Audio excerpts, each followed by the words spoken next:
India नहीं है भाई, ये नेपाल है, गंदा मत कर रहा है और पानी डालो उधर। নেপালে ধারণ করা একটি ভিডিও সামাজিক যোগাযোগ মাধ্যমে তুমুল বিতর্কের জন্ম দিয়েছে।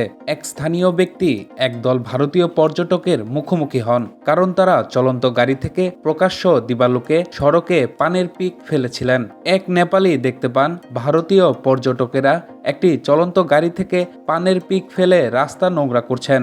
এরপর ওই নেপালি ব্যক্তি গাড়িটি থামিয়ে পর্যটকদের কঠোরভাবে ভৎসনা করেন। তিনি বলেন, এটা ভারত না ভাই, এটা নেপাল, দ্রুত পানি ঢালুন। তার বক্তব্যে স্পষ্ট ছিল নিজ দেশের পরিচ্ছন্নতা রক্ষায় তিনি কোনো ছাড় দিতে রাজি নন।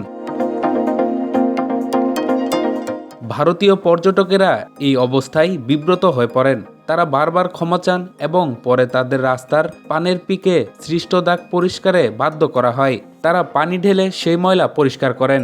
ভিডিও ধারণকারী ব্যক্তি এ সময় মন্তব্য করেন, ভারতের মতো বড় দেশ থেকে এসে অন্য দেশে নোংরা করার বিষয়টি এক ধরনের বিদ্রূপ। স্থানীয় ব্যক্তি আরও বলেন, আপনারা ভারত থেকে এসেছেন, এত বড় দেশ থেকে এসে এখানে নোংরা করে দিলেন। তিনি আবারও তাদের সতর্ক করেন, শুধু সরি বললেই হবে না, ঠিকভাবে জায়গাটি পরিষ্কার করতে হবে।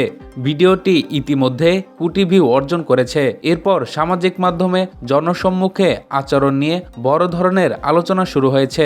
অনেক ব্যবহারকারী, এমনকি ভারতীয় অনেকেই ঘটনাস্থলেই পর্যটকদের জবাবদিহির আওতায় আনার জন্য ওই নেপালি ব্যক্তির প্রশংসা করেছেন। তাদের মতে এমন আচরণ উপেক্ষা না করে সরাসরি প্রতিবাদ করা জরুরি। অন্যদিকে কিছু ব্যবহারকারী মনে করেন নেপালি ব্যক্তির প্রতিক্রিয়া কিছুটা অতিরঞ্জিত ছিল। তারা সতর্ক করে বলেন, এভাবে পুরো জাতিকে সাধারণীকরণ করা উচিত নয়।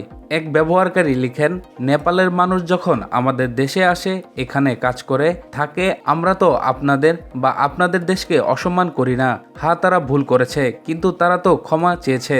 তারপরও আপনি যেভাবে পুরো দেশকে দোষ দিচ্ছেন তা ইচ্ছাকৃত মনে হচ্ছে। এতে ঘৃণার বহিঃপ্রকাশ দেখা যাচ্ছে। মন্তব্য বিভাগেও অনেকেও সেটা সমর্থন করেছে। এটা দুঃখজনক। আপনারা নিজেদের দেশে অতিথিদের সঙ্গে এমন আচরণ করেছেন। যদি তারা তর্ক করত তাহলে বুঝতাম, কিন্তু তারা তো স্পষ্টই সরি বলেছে।